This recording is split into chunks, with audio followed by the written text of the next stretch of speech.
Tes. 1, 2, 3. Cek. 1, 2, 3. Tes. Alright. Sebelum kita mendengar firman Tuhan, let's pray for our kids and youth today. By the way, welcome first of all. Selamat datang bagi saudara yang baru pertama kali hadir. Di tengah-tengah kita ada Sharon dan Ci Yuyun yang baru datang dari Indonesia. Welcome Tante. Teman Jesslyn, berikan sambutan untuk mereka saudara. Alright. And of course, welcome to one and only Troy and Daniela. Thank you for coming. The kids are very excited to have you teaching Impact today. Yay! Alright. Dan bagi Bapak Ibu Saudara yang saya belum sempat say hello, welcome. Kalau saudara baru pertama kali datang di tengah-tengah kami pada pagi hari ini. Let's pray. Terima kasih Bapak di sorga untuk pagi hari ini kami mengucap syukur Engkau berikan kami kesempatan untuk beribadah, memuji, membesarkan nama Tuhan. Tiba saatnya Tuhan kami mendengar firman Tuhan. Kami berdoa supaya Engkau bekerja di tengah-tengah kami. Roh Kudus-Mu hadir di tengah-tengah kami. Hadir dalam ruangan kami. Mengurapi kami, menguduskan kami supaya kami mendengar firman Tuhan. Dan kami boleh tinggalkan tempat ini Tuhan dengan sesuatu yang baru yang mengubahkan kehidupan kami. We praying, we unite our hearts and pray for the kids and the youth who's going to the classrooms today. I pray that the Word of God and only the Word of God may be shared among our kids today. I'm praying for all the teachers, for Daniela and Troy is going to share the seed of the Word of God today. You anoint them, you give them wisdom and ability and patience. So today, your name will be glorified among the Sunday school and Impact class. In Jesus' name we pray. Semua yang siap mendengar firman Tuhan katakan, Amen. Kids, you can go to your classes.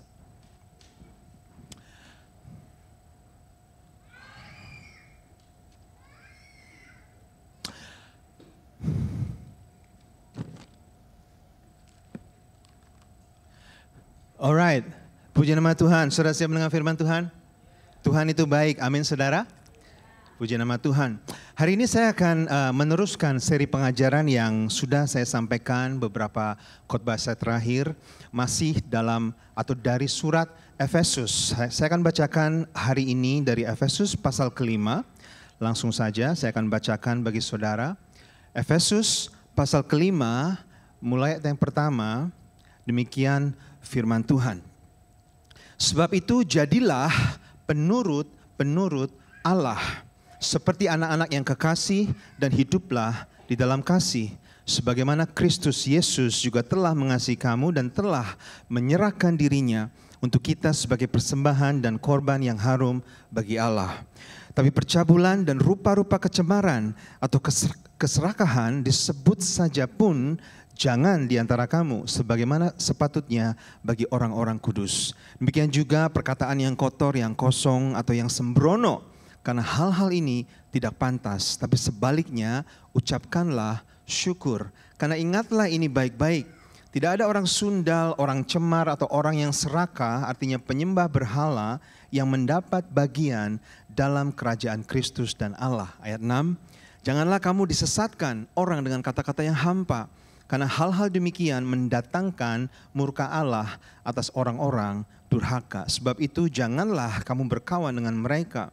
Sebab dahulu kamu adalah kegelapan, tapi sekarang kamu adalah terang di dalam Tuhan. Sebab itu hiduplah sebagai anak-anak terang.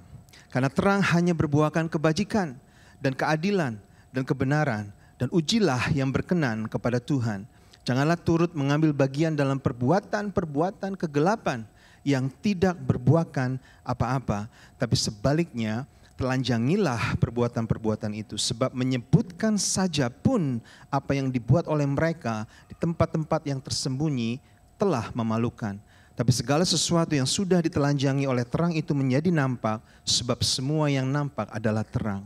Ayat 14, itulah sebabnya dikatakan bangunlah hai kamu yang tidur dan bangkitlah dari antara orang mati dan Kristus akan bercahaya atas kamu. Karena itu perhatikanlah dengan seksama bagaimana kamu hidup. Janganlah seperti orang bebal tetapi seperti orang arif. Dan pergunakanlah waktu yang ada karena hari-hari ini adalah jahat. Ayat 17, ayat terakhir. Sebab itu janganlah kamu bodoh, tetapi Usahakanlah supaya kamu mengerti kehendak Tuhan. Saudara aminkan ayat-ayat ini? Hari ini saudara saya akan beri judul khotbah saya, Peniru Allah. Bapak saudara sekalian, semua orang tua pasti ingin anaknya meniru mereka. Betul Bapak Ibu, tentunya hal-hal yang baik. Ya, bayangkan kalau ada orang datang kepada saudara, Papa, anaknya pinter ya, mirip sama Bapak. Weh, rasanya bangga sekali kalau anak kita dibilang mirip sama kita. Is that right? Ya, atau Bu, anaknya cantik ya, mirip seperti ibu. Wah, itu ada bunga-bunga indah bermunculan mendadak saudara. Ya, it's music to our ears. Ya, setiap orang tua pasti ingin anaknya dibilang mirip sama mereka. Gak ada orang tua yang senang jika anaknya lebih ingin meniru orang lain, Bapak Ibu. Saya ingat beberapa tahun yang lalu anak saya yang pertama Sydney, dia datang ke saya. Daddy, boleh enggak aku nge-gym? Nge-gym? Boleh, tapi Daddy yang bayarin. Oke. Memang kamu mau ngapain nge-gym? I wanna look like Koko Irfan katanya. You know Irfan yang ada di Melbourne sekarang kan dia gede saudara. Koko Irfan. Terus mirip siapa lagi? Mirip Koko Anjas. Koko Anjas. Koko Irfan is big. Yeah, I like it. Koko Anjas is not so big. But I also like it. Terus mirip siapa lagi? That's it katanya. Ini anak saudara, saya hanya senyum saja. Tapi hati saya tercabik-cabik. Kenapa anak kandung saya lebih mau mirip dedinya orang lain? Kalau minta duit, fitness, minta sama dedinya. Kalau mau niru siapa, niru orang lain saudara. Saya pikir emang apa bedanya saya sama Anja, saya lihat masalah saya. Memang beda ternyata saudara. But you know what I'm talking about? Setiap orang tua mau anaknya meniru diri kita. Ya. Dan demikian juga Bapa kita yang di sorga saudara. Bapa kita adalah Bapa yang sempurna dan dia mau supaya kita anak-anaknya meniru dia. Bisakah saudara bayangkan? Kira-kira bagaimana perasaan Bapa kita di surga kalau anak-anaknya, orang yang sudah dia selamatkan, yang sudah dia angkat sebagai anak, lebih mirip Bapa yang satunya. You know whom I'm talking about? Daripada Bapa di surga. Dan inilah yang disampaikan oleh firman Tuhan di ayat 1 ini. Efesus pasal ke-5, Rasul Paulus berkata, sebab itu, therefore, jadilah penurut Allah. Terjemahan yang lebih jelas mungkin, jadilah peniru Allah. Therefore, be imitators of God. Kata imitator di sini saudara dalam kata aslinya, mimetai itu artinya seperti ibaratnya seorang aktor ya yang berusaha meniru atau mencontoh seseorang untuk dia perankan dalam sebuah drama atau pertunjukan. Ya. Bagaimana cara dia ngomong, bagaimana cara dia bergerak-gerik, cara dia jalan, semuanya ditiru ya oleh aktor tersebut. Inilah kata imitator atau mimetai dalam ayat ini saudara. Bapak kita mau supaya saudara dan saya sebagai anak-anaknya melakukan itu. Jadilah peniru Allah. Saudara ingat, konteks surat Efesus itu sebenarnya boleh dibilang terbagi dua. Ada 6 pasal 1, 2, 3 itu isinya doktrin. Apa yang Yesus sudah lakukan bagi kita di kayu salib. Pasal 4, 5, 6 itu isinya aplikasi bagaimana kita harus hidup. Dan dihubungkan dengan banyak kata therefore seperti ayat 1 tadi. Sebab itu. Oleh karena apa yang Yesus sudah lakukan bagi kamu, sebab itu jadilah peniru Allah. Sudah mengerti sampai sini? Meniru dalam hal apa? Rasul Paulus sampaikan paling tidak ada 3.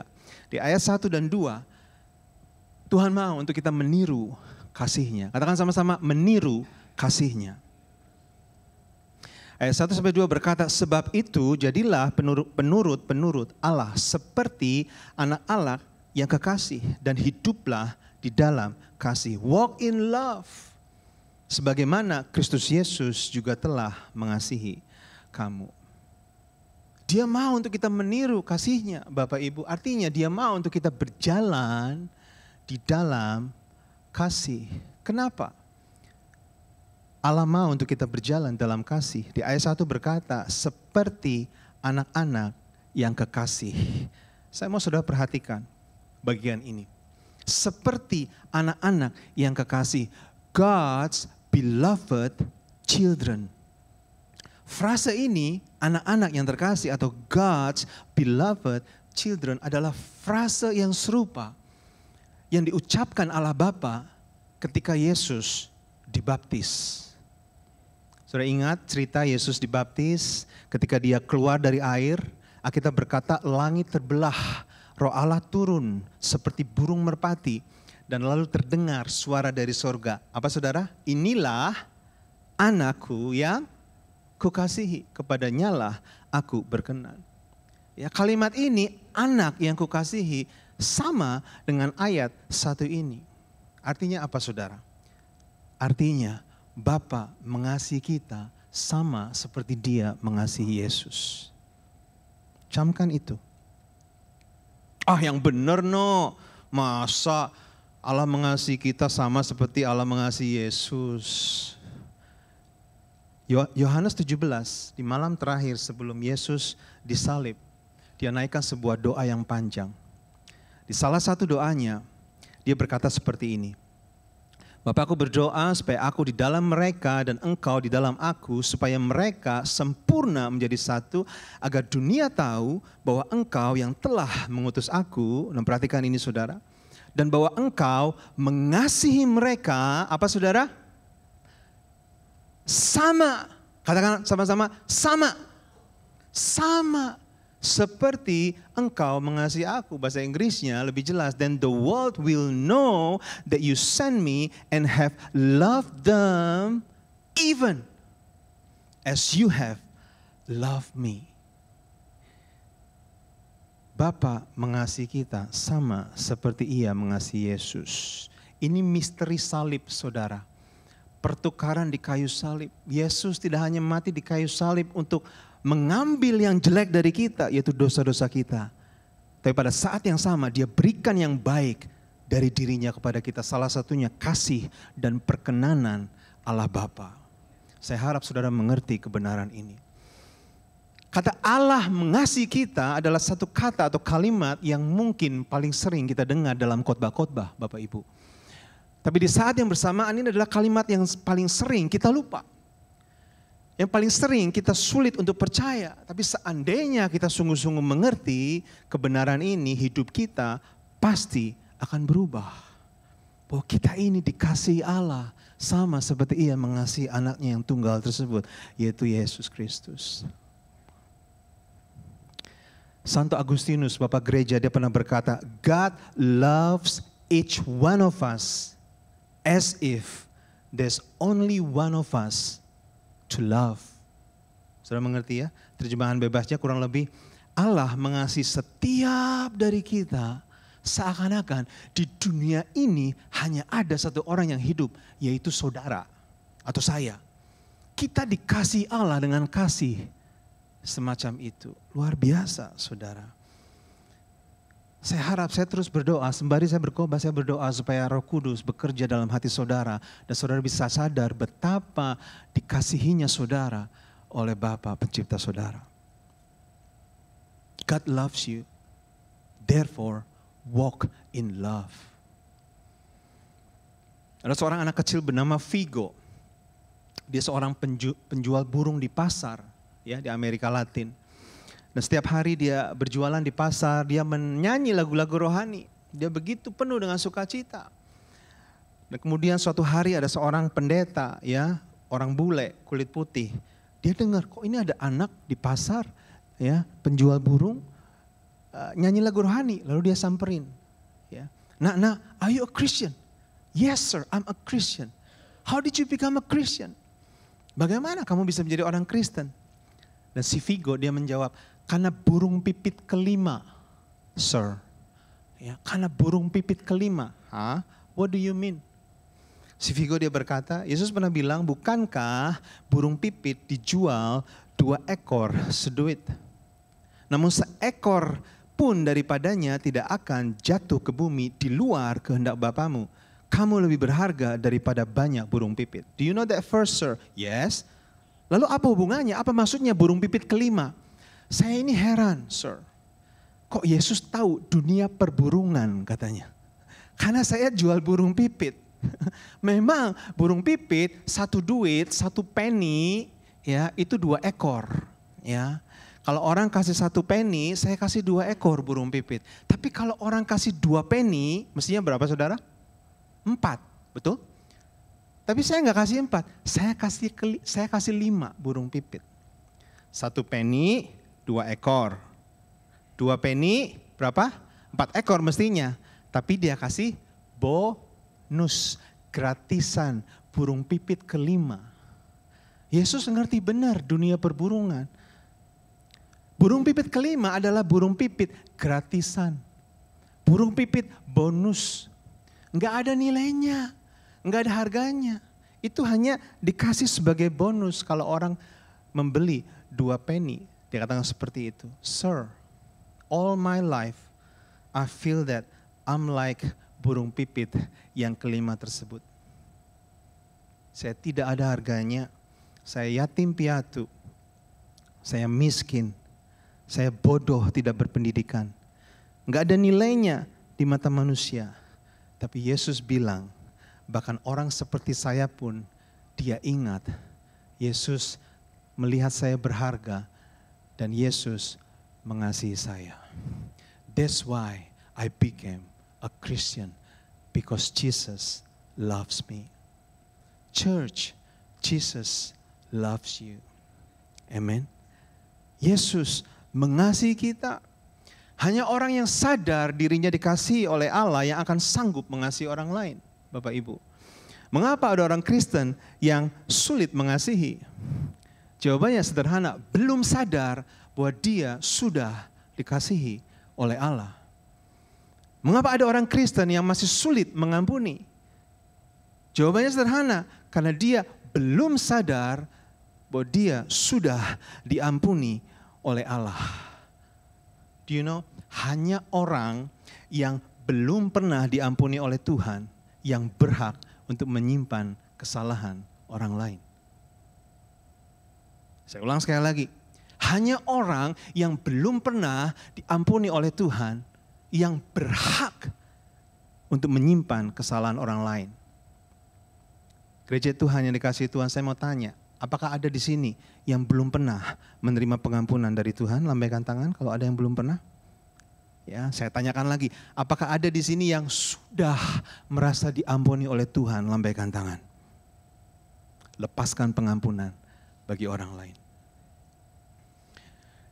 Bapak Ibu Saudara sekalian dikasihi Tuhan, ketika orang melihat kehidupan saudara, kehidupan saya, sudahkah mereka melihat kemiripan antara kita dengan Allah yang kita sembah, yaitu sebuah kehidupan yang berjalan di dalam kasih. Jadilah peniru-peniru Allah, karena engkau anak-anak yang dikasihi, walk in love, kata firman Tuhan. Saudara mungkin pernah mendengar kisah Mahatma Gandhi, seorang pemuka agama Hindu yang hidup di masa lalu di India, saudara. Ya, Mahatma Gandhi itu terkenal orang yang ngefan berat sama Tuhan Yesus. Dalam khotbah-khotbahnya, ya, dia sering mengutip perkataan Yesus. Dan dia pernah berkata, seandainya semua orang di dunia melakukan khotbah Yesus di atas bukit, Sermon on the Mount, dia bilang, maka semua masalah di dunia ini akan selesai. Dia pernah ngomong seperti itu. Tapi dia bukan orang Kristen, saudara. Dia hanya ngefans saja sama Yesus. Dan lalu dia pernah diwawancara ya oleh satu wartawan. Bapak begitu senang sama Yesus dan ajaran-ajaran Yesus. Tapi kenapa Bapak menolak menjadi pengikut Yesus? Why did you reject Jesus? Saudara tahu jawabannya? I don't reject Jesus. I like Jesus. But I don't like your Christians. Because your Christians are so unlike your Jesus. Mahatma Gandhi seumur hidupnya melihat orang-orang bule dari Inggris, orang kulit putih menindas bangsanya. Begitu banyak ketidakadilan dia saksikan, dan suatu hari dia ke gereja ketika dia agak muda begitu. Saudara tahu Gandhi pakai sandal, pakai baju compang-camping tradisional, ditolak sama usher, orang kulit putih. Sorry, ini hanya untuk white people, orang pribumi dilarang masuk. Dan saat itu dia berpikir, I will never become a Christians. Your Christians are so unlike your Jesus. Seharusnya ini menjadi pernyataan yang juga menyemplak saudara dan saya hari ini. Setiap kali ada orang yang melihat kehidupan kita dan belum mirip sama Bapa yang kita sembah, karena kita belum memancarkan kasih Yesus dalam kehidupan kita. Tapi hari ini, ambil keputusan. Tuhan, aku mau memancarkan kasih Yesus lebih lagi dalam kehidupanku. Amin, saudara. Meniru kasihnya. Dan yang kedua, ayat 8-14 tadi kita baca, meniru terangnya. Artinya, saudara, Tuhan kita, dia mau untuk kita berjalan di dalam terang. Saya tekankan ayat 8. Ayat 8 berkata, memang dahulu kamu adalah kegelapan, tapi sekarang kamu adalah terang di dalam Tuhan. Sebab itu hiduplah sebagai anak-anak terang. Walk as children of light. Tuhan mau kita hidup di dalam terang karena Dia adalah terang, saudara. Kita mau meniru pribadi Bapa kita. Apa artinya berjalan di dalam terang? Ya, artinya yang pertama, no more works of darkness. Artinya kita nggak lagi ambil bagian dalam perbuatan kegelapan. Ayat 11, sudah bisa temukan di sana. Ya. Apa itu perbuatan kegelapan? Di ayat 3-7 tadi kita sudah baca, percabulan, kecemaran, keserakahan, perkataan kotor, perkataan kosong, sundal, penyembahan berhala dan lain sebagainya. Jangan lagi ambil bagian dalam itu semua. Saudara, saya mau saudara mengerti, ketika Rasul Paulus menulis surat Efesus, jemaat Kristen di Efesus adalah orang-orang Yunani dan orang-orang Yahudi yang tinggal merantau di sana yang menjadi orang Kristen. Tapi kota Efesus adalah kota yang begitu bejat, saudara. Mereka adalah orang yang punya budaya yang gak punya konsep kekudusan atau sexual purity. Saya pernah sampaikan di kota Efesus ada satu kuil yang sangat besar, ya, salah satu keajaiban dunia di abad mula-mula, yaitu kuil Artemis atau kuil Dewi Diana, saudara, Dewi kesuburan dan kecantikan. Dan setiap kali orang di kota Efesus atau di mana saja datang ke kuil Artemis, mereka beribadah. Setelah ibadah, you know what they did? Mereka bersetubuh dengan wanita-wanita yang menjadi pelacur bakti di kuil tersebut. Ada ratusan wanita pelacur bakti yang pelayanannya, tugasnya hanya satu. Melayani pria-pria jemaat yang baru selesai beribadah di kuil tersebut.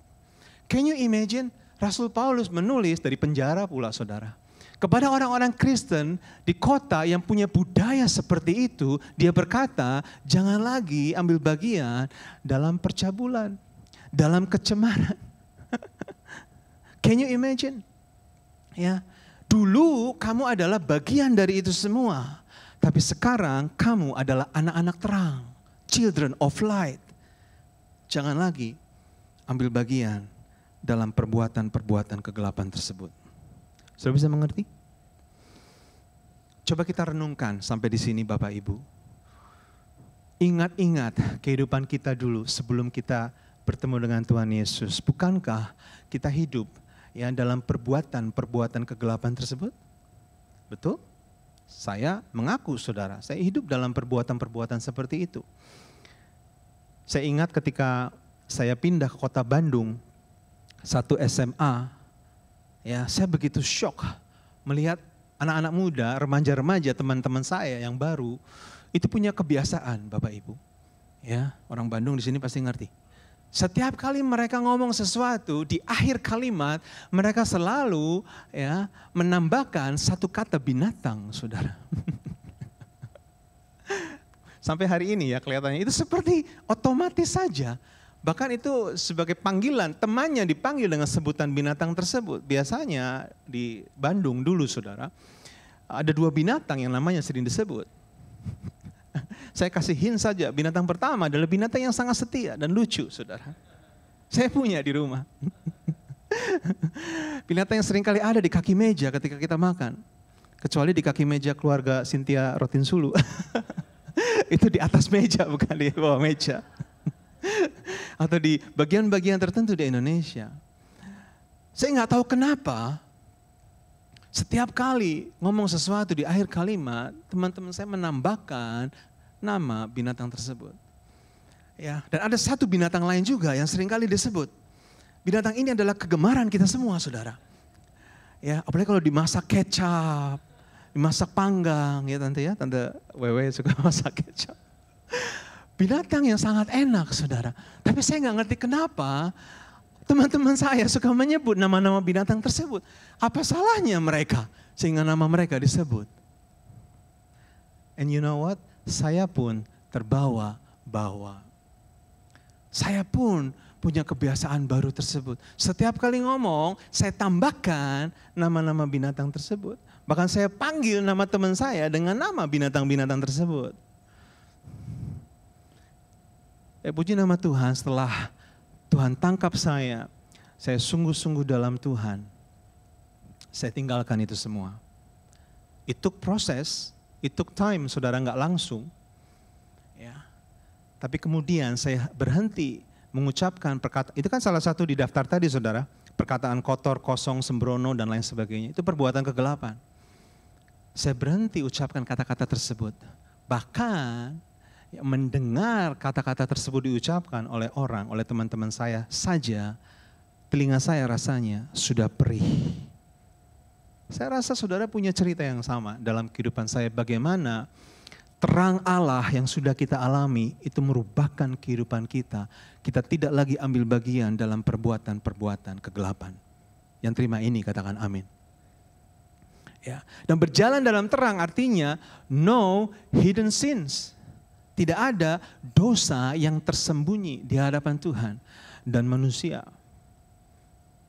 Ya, Ibrani 4 ayat 13 rasanya saya nggak ada di slide, maaf saudara, saya bacakan saja. Ibrani 4 ayat 13 berkata, dan tidak ada suatu makhluk pun yang tersembunyi di hadapannya.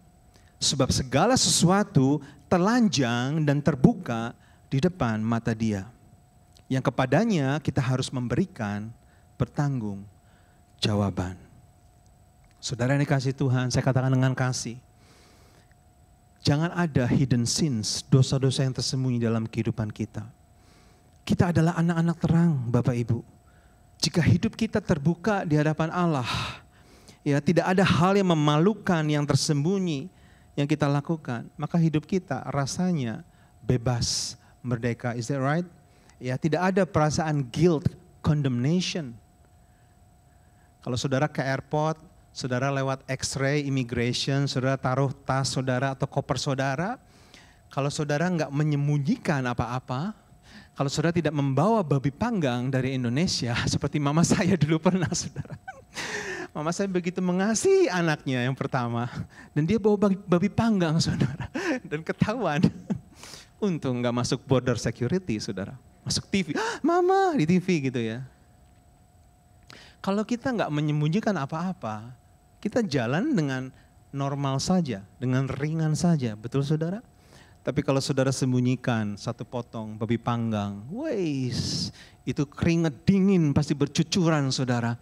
Saudara takut setengah mati, betul saudara? Kenapa? Saudara menyembunyikan sesuatu. Banyak orang Kristen, hidup mereka nggak tenang, restless, nggak bisa doa, nggak bisa menyembah. You know what? Mendengar firman Tuhan rasanya sulit untuk menerima. Akar masalahnya adalah shame and guilt. Kenapa? Hidden sins. Orang yang sudah ada di dalam Tuhan, anak-anak terang, tidak lagi hidup dalam dosa-dosa yang tersembunyi. Beberapa tahun terakhir, saya mendengar berita begitu banyak hamba-hamba Tuhan yang berjatuhan. Ya, orang sebut the fallen giants. Ada satu hamba Tuhan, saudara pasti pernah mendengar namanya, di kota New York. Ternyata Tuhan singkapkan, jatuh, pelayanannya hancur, saudara. Ya. Ada satu hamba Tuhan, beberapa tahun yang lalu saya melihat dia di Hillsong Conference. Dia bilang dia sakit cancer. Ya, dia menyanyi, dia seorang penyanyi, dan ketika menyanyi dia nyanyi dengan keyboard, dengan tabung oksigen, saudara. Ya, dan orang begitu iba, dia nyanyi, dia jualan CD. Dan kemudian bertahun-tahun kemudian tersingkap, ternyata bohong, saudara. Dia nggak sakit cancer. Ya. Dan ada satu hamba Tuhan yang begitu saya kagumi. Bukunya saya baca, saya ikut dia di sosial media, ilustrasi khotbahnya sering saya pinjam, saudara. Sudah tua, di awal COVID tahun 2020 dipanggil Tuhan. Saya begitu sedih, seperti Timothy Keller kemarin ya dipanggil Tuhan. That's one of my heroes juga. Ya, dan ketika orang ini hamba Tuhan dipanggil Tuhan tahun 2020, saya begitu sedih. Beberapa bulan setelah meninggal, muncul laporan-laporan begitu banyak anak-anak muda yang ternyata pernah di-abuse oleh pendeta ini. Ratusan jumlahnya, saudara. Bukan hanya anak-anak muda wanita, tapi anak-anak muda pria juga. Setiap kali dia pelayanan di Eropa, di Asia, dia abuse mereka. Ratusan melaporkan ke polisi. Dan saya berpikir, wow, seumur hidupnya, he got away. Setelah meninggal, Tuhan singkapkan. Setiap kali saya mendengar the fallen giant seperti itu, saya ingat perkataan Yesus sendiri dalam Lukas 12 ayat 2. Dengar baik, saudara. Tidak ada satupun yang tertutup yang tidak akan dibuka. Dan tidak ada sesuatu pun yang tersembunyi yang tidak akan diketahui. Karena itu apa yang kamu katakan di dalam gelap akan kedengaran di dalam terang. Dan apa yang kamu bisikan ke telinga di dalam kamar akan diberitakan dari atas atap rumah. Maaf, saudara, saya bukan bermaksud menakut-nakuti. Tapi saya mau mengingatkan saudara semua dan juga saya, saudara. Nggak cuma saudara, saya juga. Mari kita sadar, kita adalah anak-anak terang. Berjalanlah di dalam terang. Amin, saudara. Ya. Dan berjalan di dalam terang artinya we shining the light of Jesus. Yesus berkata dalam Matius 5 ayat 16, demikianlah hendaknya terangmu bercahaya di depan semua orang, supaya mereka melihat perbuatanmu yang baik dan memuliakan Bapamu yang di sorga. Saudara yang dikasihi Tuhan, sudahkah kita memancarkan terang Kristus bagi orang-orang di sekeliling kita? There's no such thing as darkness. Darkness is simply the absence of light. Tidak ada yang namanya kegelapan. Kegelapan adalah ketidakhadiran terang. Karena ketika terang datang, maka kegelapan pasti akan hilang. Betul, saudara? Are you wondering kenapa ya orang-orang di tempat kerjaku gelap? Kenapa ya lingkungan rumahku gelap? Kenapa ya kota Sydney begitu gelap? Kenapa ya Australia begitu gelap? Jawabannya, karena belum ada terang. Dan Tuhan mau saudara dan saya menjadi terang tersebut. There's no such thing as darkness. Darkness is the absence of light. Tuhan mau kita meniru kasih-Nya. Tuhan mau kita meniru terang-Nya. Dan ketiga, Tuhan mau kita meniru hikmat-Nya. Dia mau untuk kita berjalan dalam hikmat, dalam kebijaksanaan. Ayat 15 sampai 17 berkata, ayat 15 saja, saya tekankan. Karena itu, therefore perhatikanlah dengan seksama bagaimana kamu hidup. Janganlah seperti orang bebal, tetapi seperti orang arif. Perhatikan dengan seksama seperti orang arif, like the wise, orang yang berhikmat. Itu yang Tuhan mau dalam kehidupan kita. Ya. Berjalan dalam hikmat artinya Bapak Ibu Saudara sekalian, kita perhatikan dengan benar-benar kehidupan kita. Cara kita hidup, ya, apapun yang kita lakukan dalam kehidupan ini, perhatikan dengan seksama. Sekali lagi saudara, orang Efesus hidup di tengah-tengah budaya hedonisme, pesta pora, mabuk, immoral, ya. Hidup dengan sembarangan, tapi Paulus berkata, kamu beda. Kamu mesti menjadi peniru Allah. Jangan hidup sembarangan seperti itu. Hidup dengan seksama. Hidup dengan bijaksana. Jangan bodoh. Cari kehendak Tuhan. Senangkan hati Tuhan. Kata ayat-ayat ini, Bapak Ibu Saudara sekalian. Mengapa Tuhan mau untuk kita berjalan dalam hikmat? Jawabannya, karena hidup ini begitu singkat. Ayat 16, pergunakanlah waktu yang ada karena hidup ini begitu singkat. Saudara, saya mau sampaikan sebuah pernyataan, tolong saudara renungkan pernyataan ini. Kesadaran akan singkatnya hidup akan membuat kita menjalani kehidupan dengan penuh hikmat. Amin saudara. Berkali-kali, setiap kali Alkitab memberikan nasihat, hidup dalam hikmat, hidup dalam kearifan, hidup dalam kebijaksanaan. Konteksnya, karena hidup ini begitu singkat. Pergunakanlah waktu yang ada. Hiduplah dengan bijaksana. Pemazmur dalam Mazmur 90 juga berkata hal yang serupa. Tuhan ajar kami menghitung hari-hari kami sedemikian sehingga kami beroleh hati yang bijaksana. Kenapa? Pemazmur Musa ini saudara minta supaya Tuhan memberikan dia hati yang bijaksana dan menghitung hari-hari. Jawabannya di ayat sebelumnya, karena hidup ini begitu singkat. Karena masa hidup kita hanya 70 tahun.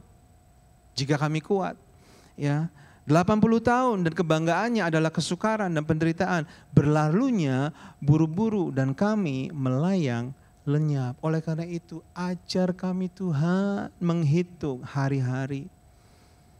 Supaya hati kami menjadi bijaksana.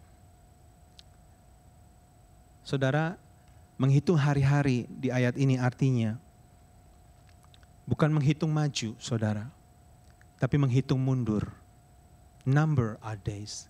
Kenapa menghitung mundur? Karena hidup kita dikatakan terbatas, singkat. 70 atau 80 tahun, selebihnya bonus, kata Alkitab. Ya. Nah, oleh karena itu Tuhan mau untuk kita menghitung mundur. Kebanyakan kita menghitung maju, betul saudara? Selamat ulang tahun ya, ulang tahun keberapa? 30. Tahun depannya ulang tahun keberapa? 31. Tahun depannya ulang tahun keberapa? 32. Itu menghitung maju saudara. Tapi kalau kita tahu betapa hidup kita begitu singkat, seharusnya kita nggak menghitung maju, tapi menghitung mundur. Dari 70, dari 80 tahun, kita potong itu mundur. Nah, ketika kita melakukan itu, hati kita menjadi hati yang bijaksana. A heart of wisdom, kata pemazmur. Karena hidup ini begitu singkat. Beberapa hari ini saya banyak merenung tentang hal ini Bapak Ibu. Ya, sekarang kita winter tahun 2023, saya teringat winter tahun 2001. 22 tahun yang lalu, saya dan istri saya baru menikah pada saat itu. Kami pindah ke kota Sydney untuk kuliah. Dan hari ini 22 tahun kemudian anak pertama kami kuliah. Di tempat yang sama saudara. Di mana dulu kami kuliah. Wow, life is so quick. It's coming full circle. Pertama kali saya ke Eklesia di Kingsford, saya ingat saya disapa oleh Gideon. Ya, hari ini sedang beristirahat di rumah. Oh, ini Gideon, ya saya panggil Om. Ini adalah papanya Henry, ya. Begitu banyak orang-orang yang saya panggil Om dan Tante. Dan terus waktu berlalu 22 tahun kemudian semakin sedikit orang-orang yang saya panggil Om dan Tante. Dan sebaliknya semakin banyak anak-anak di belakang yang memanggil saya dan istri saya Om dan Tante. Saya pernah ngobrol sama Ernie, do you realize ketika saya datang 22 tahun yang lalu, saya lihat Gideon sudah tua begitu ya. Tapi ternyata umur Gideon kurang lebih sama umur saya hari ini. Jadi saya pikir anak-anak kita melihat saya seperti saya melihat Gideon 22 tahun yang lalu. Can you imagine that? Dan saya bilang, nih sebentar lagi, 5-10 tahun lagi, jangan-jangan mulai ada anak-anak yang lebih kecil yang memanggil kita Opa and Oma. Aduh, I'm not looking forward. Halo Opa Yafi. Jackson is laughing. You know what I'm talking about. Hidup begitu singkat Bapak Ibu. Hidup berlalu dengan sangat cepat. Oleh karena itu, perhatikanlah dengan seksama bagaimana kamu hidup. Jangan sembarangan. Don't waste time. Senangkan hati Tuhan. Cari kehendak Tuhan. Ayat ini katakan. Jangan hidup seperti orang bodoh. Layani Tuhan. Amin Bapak Ibu. Izinkan saya menutup dengan satu pernyataan ini. Mungkin musician bisa maju ke depan. Seorang misionaris bernama Charles Studd. Dia pernah ngomong seperti ini. There's only one life. It will soon be past. Only what's done for Christ will last. Hanya ada satu hidup. Sesaat lagi akan berakhir. Hanya hal-hal yang kita lakukan bagi Kristus yang akan kekal selama-lamanya. Saya pernah saksikan hal ini beberapa waktu yang lalu, saudara. Celia punya satu oma yang sudah meninggal, saudara. Oma ini Oma Puspita namanya, Oma Pita. Saya ingat ketika saya pacaran dan tahun-tahun awal menikah, setiap hari Sabtu kami datang ke rumah Oma. Dia masih sehat, cantik, wajahnya selalu tersenyum. Ya, suaminya sudah meninggal lama. Tapi setelah kami pindah ke kota Sydney di akhir-akhir tahun hidupnya, si Oma mulai kehilangan memorinya, saudara. Dia tidak lagi bisa mengenali anak-anaknya atau mantunya. Boro-boro cucunya, boro-boro Celia. Kalau kami pulang, Oma ini siapa? Celia. Dia senyum saja. Siapa ya? Siapa ya? Hati kami rasanya begitu sedih. Jangankan cucu, saudara. Anak mantunya saja, dia sudah nggak ingat. Tapi yang luar biasa, saudara. Ketika memorinya memudar, hampir setiap malam ketika kami semua makan di ruang makan atau ngumpul ngobrol begitu, tiba-tiba Oma keluar dari kamarnya, sudah dandan, saudara, sudah make up dengan cantik, sudah bawa tas. Nah, kami semua tanya, Oma mau kemana? Mau ke gereja. Ini tuh hari Minggu toh? Ini kan hari Minggu. Bukan Oma, ini hari Selasa. Masuk saja. Oma tidur. Oh oke. Dia masuk ke kamarnya. 15 menit kemudian dia keluar lagi. Pakai tas yang sama. Ayo, kok masih belum siap? Kan kita mau ke gereja sekarang. Oma, ini hari Selasa. Masuk Oma, tidur saja. Dan dia lakukan itu berkali-kali. Kadang-kadang dia keluar, dia malu-malu begitu. Mau ngomong sesuatu, tapi dia malu, gak berani ngomong. Lalu dia ngomong, mau minta duit. Buat apa? Persembahan. Karena besok ke gereja, aku mau kasih persembahan. Kadang-kadang dia keluar keluar kamar, dan dia berkata, Oma mau kemana? Kok sudah rapi dandan, mau latihan paduan suara. Atau Oma mau kemana? Mau pelayanan, pembesukan. Interestingly, yang menarik, itu adalah hal-hal yang dia lakukan dulu, saudara, puluhan tahun yang lalu ketika dia masih tinggal di Garut, saudara. Ketika dia masih rajin melayani di gereja yang dulu ketika dia muda. Can you imagine? Anaknya saja dia sudah nggak bisa mengenali, dia sudah lupa. Tapi hal-hal yang dia lakukan puluhan tahun yang lalu bagi Tuhan, dia nggak lupa. Inilah orang yang hidupnya ia berikan untuk menyenangkan hati Tuhan. She lived the best way she could live. Dia mengasihi Yesus. Dia punya hati yang rindu menyenangkan Tuhannya. Dan sisa memori seperti inilah yang tinggal di akhir masa hidupnya. Hari ini Oma sudah tidak ada bersama dengan kami.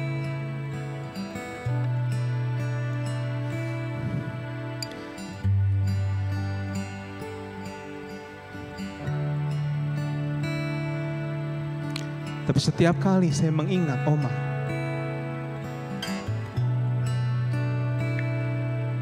saya bilang seperti ini sama Tuhan, Tuhan, aku juga mau suatu hari di akhir hidupku, jika Engkau masih memberikan aku memori,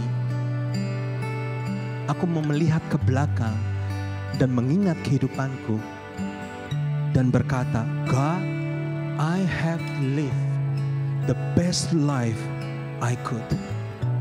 Aku sudah perhatikan hidupku dengan seksama. Aku sudah hidup mencari kehendak-Mu Tuhan. Dan seumur hidupku, aku melayani Tuhan.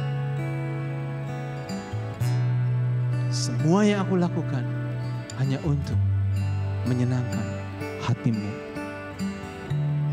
There's only one life. It will soon be past. Only what's done for Christ will last.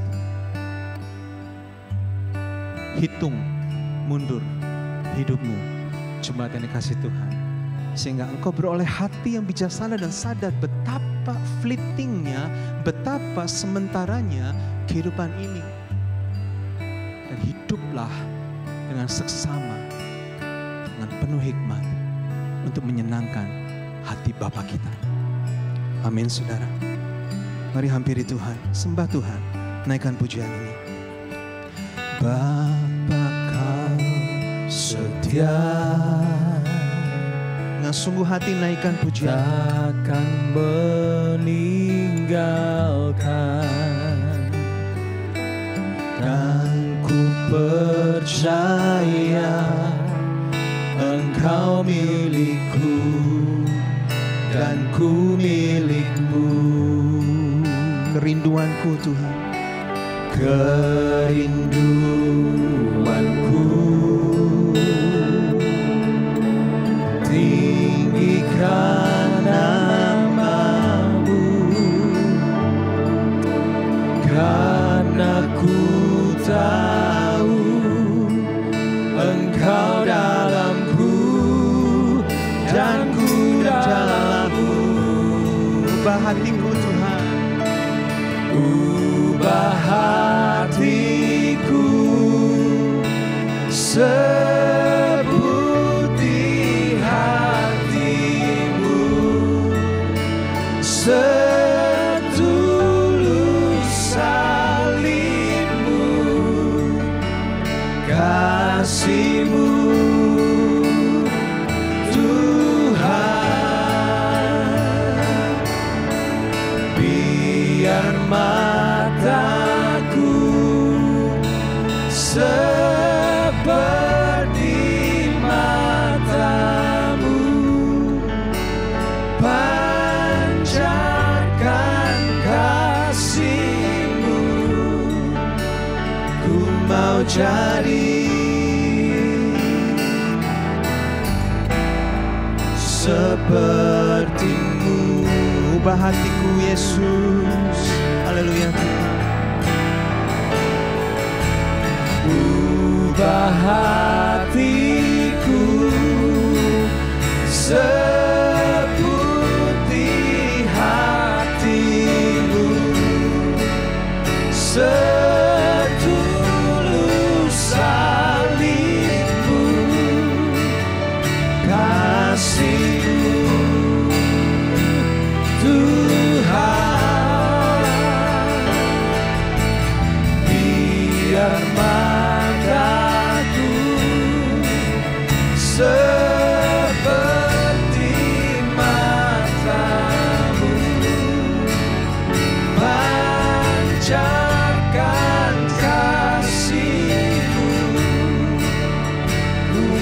jadi sepertimu. Ya Tuhan, ini doa kami Yesus. Kami mau menjadi seperti-Mu Bapa. Kami mau menjadi peniru-peniru Allah dalam kehidupan kami. Kami mau berjalan di dalam kasih dalam setiap hari yang kami lalui. Kami mau berjalan dalam terang-Mu Tuhan dalam hidup kami. Kami mau Tuhan berjalan dalam hikmat-Mu, karena hidup ini begitu singkat dan sementara. Hamba berdoa Tuhan supaya siang hari ini firman yang sudah disampaikan dan ditabur bertumbuh, berbuah dan berbuah lebat dalam kehidupan kami. Aku berdoa Tuhan bagi jemaat Tuhan yang Kau kasih di tempat ini supaya sungguh-sungguh mereka boleh mengerti, sadar dan percaya betapa mereka dikasihi, betapa mereka berharga di hadapan-Mu ya Bapa. Apapun yang mereka alami hari-hari ini, Engkau bekerja, Engkau turut campur, Engkau tolong mereka, dan Engkau bawa mereka dalam pengenalan yang semakin hari, semakin dekat bersama dengan Tuhan. Doa kami Tuhan pada pagi hari ini, supaya Engkau mengubahkan hati kami Tuhan. Hati yang mungkin sudah keras terlalu lama. Hati yang mungkin sudah lupa akan kasih-Mu, perbuatan-Mu yang sudah Engkau kerjakan dalam kehidupan kami. Hati yang bahkan sudah pahit dan sulit melepaskan pengampunan bagi saudara-saudari kami yang bersalah kepada kami. Kau jamah hati kami sekali lagi siang hari ini, pulihkan dan pulihkan dengan nyata Tuhan.